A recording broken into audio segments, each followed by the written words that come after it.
जी आपण ती घरी करू शकत नाही कधीच, की आमच्या मुलांना असं शिकू तसं शिकू. हा जो आपण वेळ देतो ना मुलांना, आणि सर तुम्ही खूप सुंदर करताय की नाही का, आम्ही हे जे काही देऊ शकत नाही मुलांना, आम्ही कधीच नाही देऊ शकत हे तुम्ही फार फार म्हणजे फार मला असं वाटतं की नाही का, याची आम्ही कौतुक जितकं करावं तितकं कमी. ह्या गोष्टी ना जीवनामध्ये व्हायला पाहिजे होत्या, त्या कधीच आम्हाला भेटल्या नाहीत, पण आमच्या मुलांना भेटतात आहे ना, याचं मला खूप कौतुक वाटतं.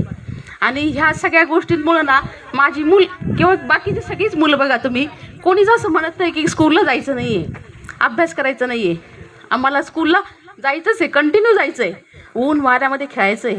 त्यांना ऊनसुद्धा भेटत नाही बऱ्याचदा. डी व्हिटॅमिन कमी पडतं आहे. का पडतं आहे की 4 भिंतीची शाळा आणि सगळ्या व्हिटॅमिनची कमतरता, असं झालं आहे आता जीवन.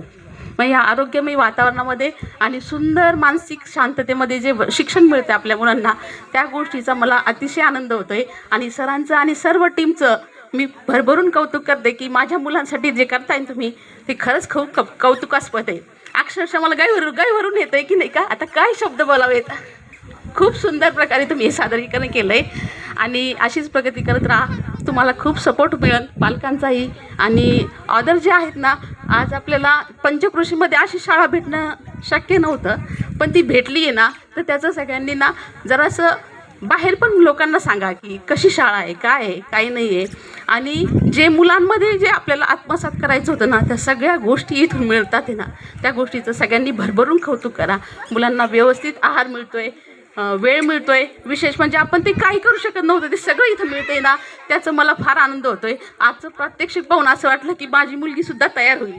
पण फार फार म्हणजे मुलांना फक्त मोबाईल, टी व्ही आणि बैठं काम एवढंच फक्त येतं आहे मुलांना. 4 भिंतीमध्ये काहीच मिळत नाही आमच्याकडून. पण ते सगळं इथं स्टेजवर आम्हाला जे तुम्ही दाखवलं ना, त्याबद्दल भरभरून धन्यवाद सर, खूप धन्यवाद.